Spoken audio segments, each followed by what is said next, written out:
Thank you for being here. And as we begin today, it's important for us to reflect upon Veterans Day and what it truly is. You know, we have a lot of holidays here in our country that are unique to our country, but this one is particularly unique because we have the opportunity as a people to turn to our veterans, those who are serving and have served in our armed forces, and to actively thank them for their service. Thank them for answering the call to help their fellow man and defend their country. So at this time, if we have any veterans present, and I know we do, would you stand please and be recognized for your service?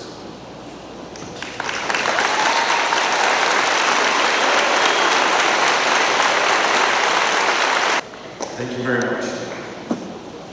We have a program for you today. We have an excellent speaker and a friend of one of our house principals, Ms. Tammy Chapman, and so I'm going to let her come up here and introduce him to all of you.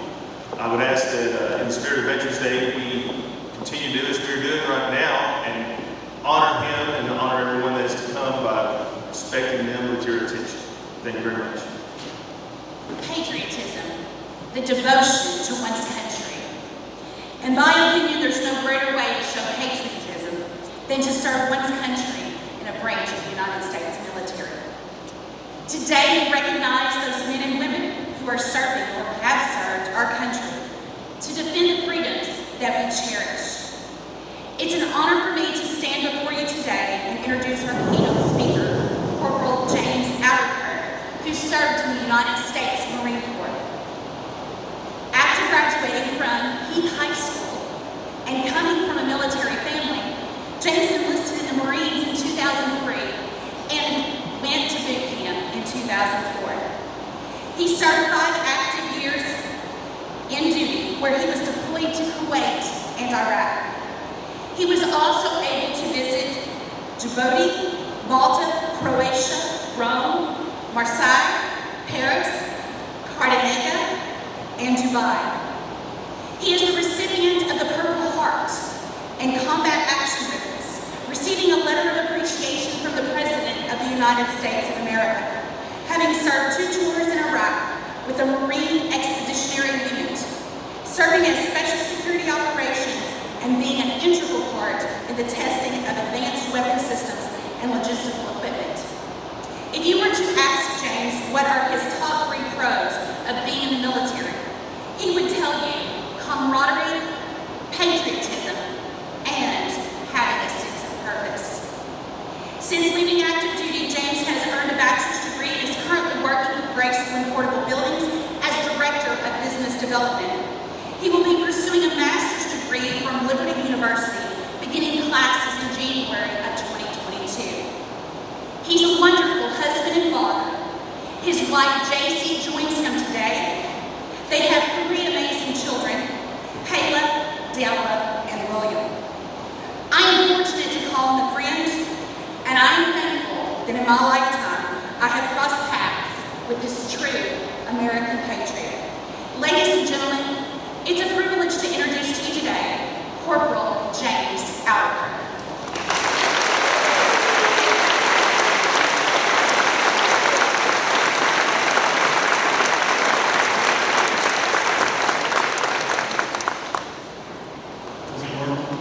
Awesome. I asked if they could get me a walking mic because I'm not a podium type guy, I'm a move around type guy. So, I just want to say congratulations. I heard that we have some champions in the house, the soccer team, regional champions, right? Congratulations.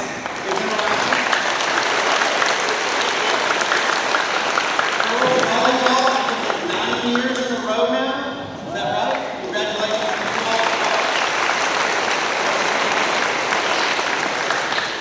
I just want to thank you all, thank your faculty and staff. It was pleasant coming in and seeing all the people that I know and remembering all the times Mr. Ray used to chase me out of the band room back in the day when we were out at Ballard and getting in trouble a bunch out there. And I just want to thank you guys for allowing me the opportunity to come in and speak to you, mainly because this school ate my school, which was Heath down the road, and no longer exists anymore. So I had to come over here, but I want to thank you for all that. That's where I went to school, that's where I graduated from. And I wasn't a big scholar in school. I did well with my grades. I had scholarships when I graduated, but I just wanted to get through school. I was the guy who sat in the back and I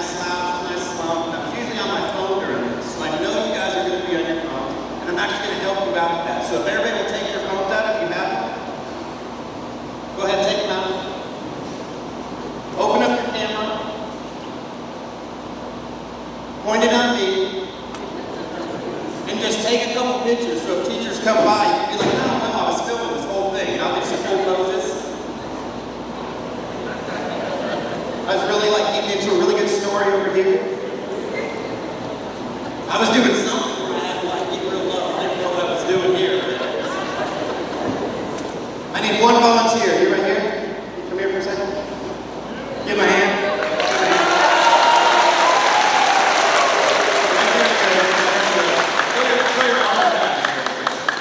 Somebody take a picture of that. It was like, you might get that like phone.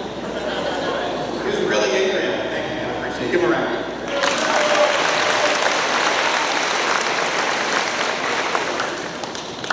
So as I said, I was not a big scholar in school. I got my work done. I did just enough to get by. In fact, in 2004 week, if you would open up the yearbook, you won't find my picture because I wasn't there in picture day. I didn't care about my picture being in there. My principal actually came to me and was like, James, you're going to want this. Sometime down the road, you're going to want your photo in the yearbook. I don't care. I'm in there for sports. I'm in there for choir. I'm in there for all these different things. But I knew I was going to the military. I came from a military family. I wanted out of Western Kentucky. Obviously, I'm that. But I knew that my life was going to have purpose and I wanted to go on somewhere else. And I'll be honest with you, I just did not want to be in class. Like, why are you teaching me this stuff that I'm never going to use? I'm never going to understand or need to understand this stuff. So after graduation, about a week or so after graduation, I left for Marine Corps boot camp and went to Parris Island. While on Parris Island, I went through basic training. I got to the fleet. We would do training all the time, as the military does, as you can imagine. I'd be 20 minutes from KFC and eating stuff from the ground, eating out of MREs, training, doing a whole bunch of stuff, and I would look at my platoon sergeant and go, why are you teaching me this stuff? I'm never going to use this. We're training in the woods, and we're going to the desert. So I found myself in a very similar place in the military that I was in high school, where I was like, why are we doing this over and over and over and over? And you're teaching me, you're telling me the same things. I get it.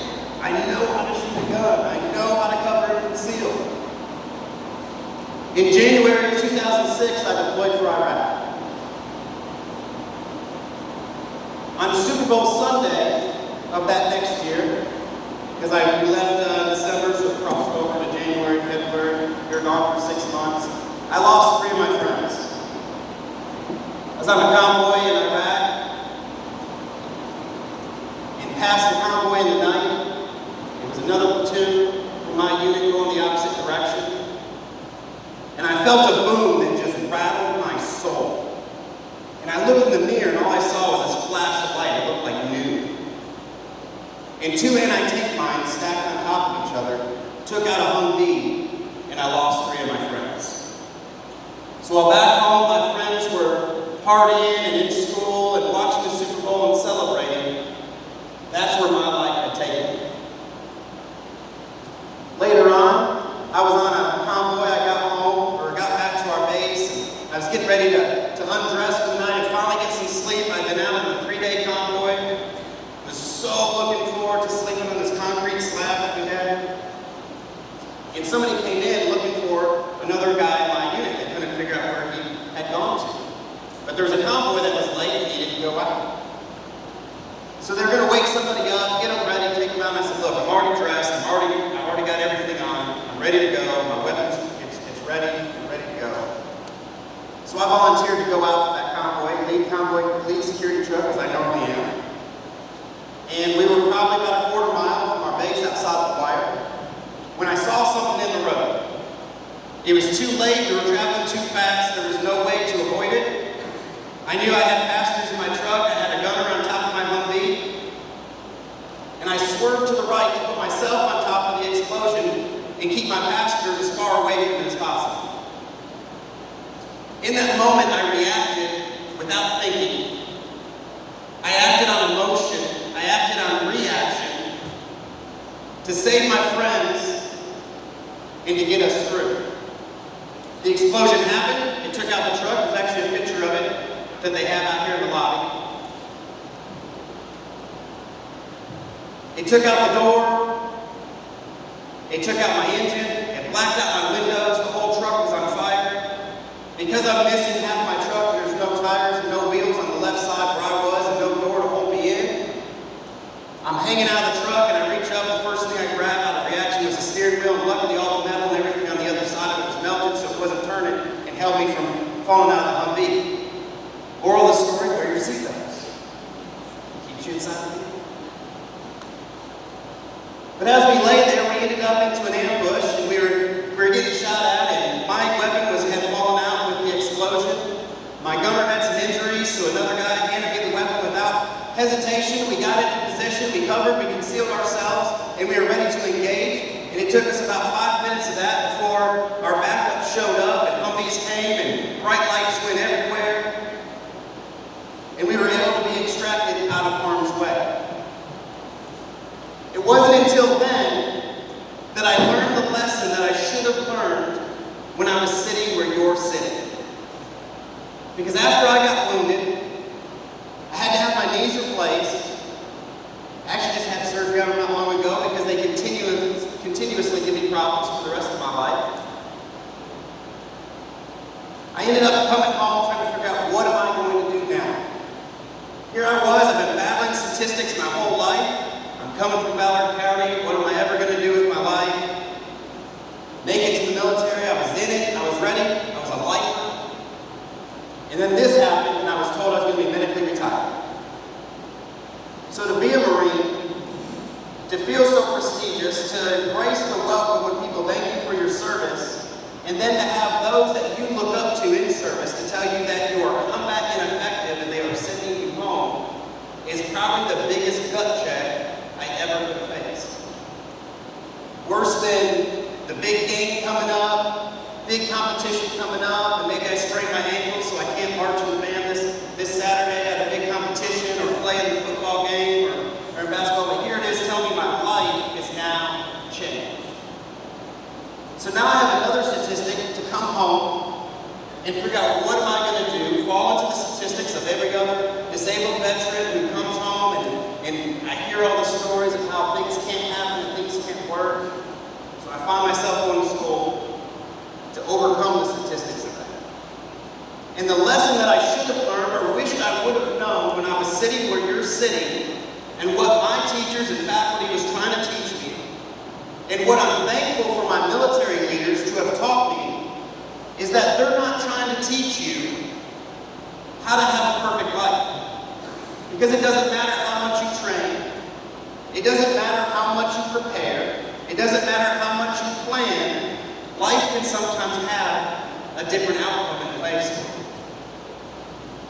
What they are teaching you are the tools you need to know when life is going great, that you can do those out of reaction, so when life goes unpreparedly, you can handle those as they come.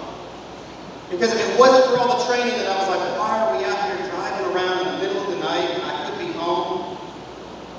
When I was, why are we out here shooting guns into blank targets and through night vision and over, like, I get it.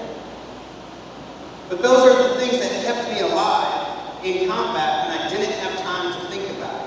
I didn't have time to go, okay, how did they tell me to adjust my weapon? How did they tell me I need to hold this? Where would be the best place to cover and conceal? And when I got out, what my teachers had taught me stuck with me. Because I ended up in college, I ended up actually knowing the material when I went to class. Because even though I wasn't wanting to be in school, I was paying attention and I was listening. And the skills that they taught me when I was in high school stuck with me through college as I now prepare for my master's degree. So I want to thank my instructors in this Veterans Day, because a lot of them are here teaching in this school. I want to thank the military members of the armed forces that went before me and paved the way for me.